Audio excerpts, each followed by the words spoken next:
Today's project is planting up some succulent centerpieces. The first step that I am doing here is adding some perlite to the soil because the succulents do enjoy a well-draining soil. And secondly, we are going to be putting holes in all the bottoms of our containers.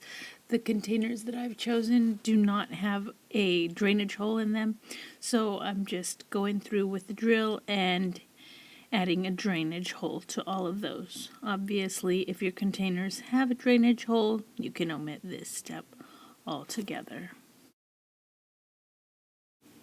The next step that we are doing is adding the soil to each of these containers.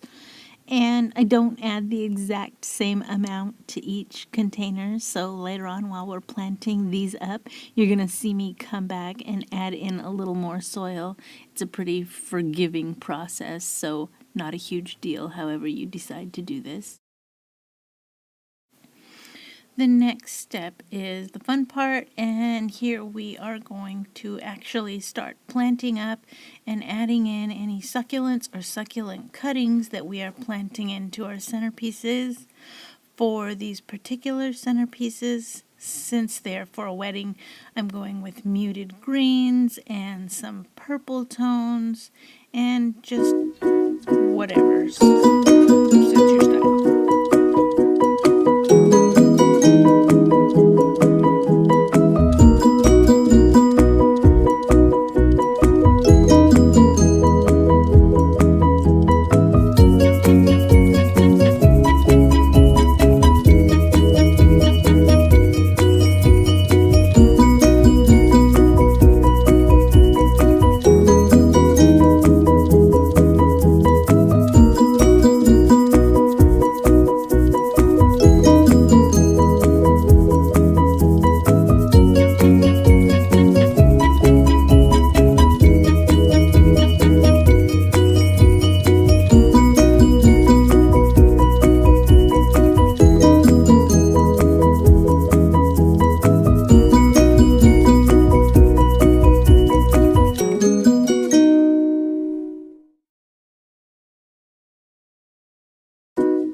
To cover up any exposed soil with whatever top dressing you like.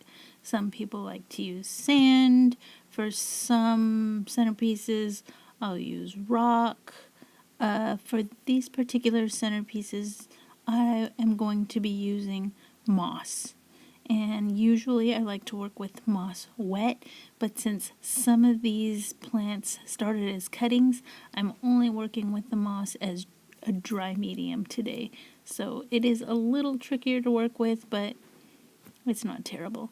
So I am just going to cover up any exposed bits of soil with this moss and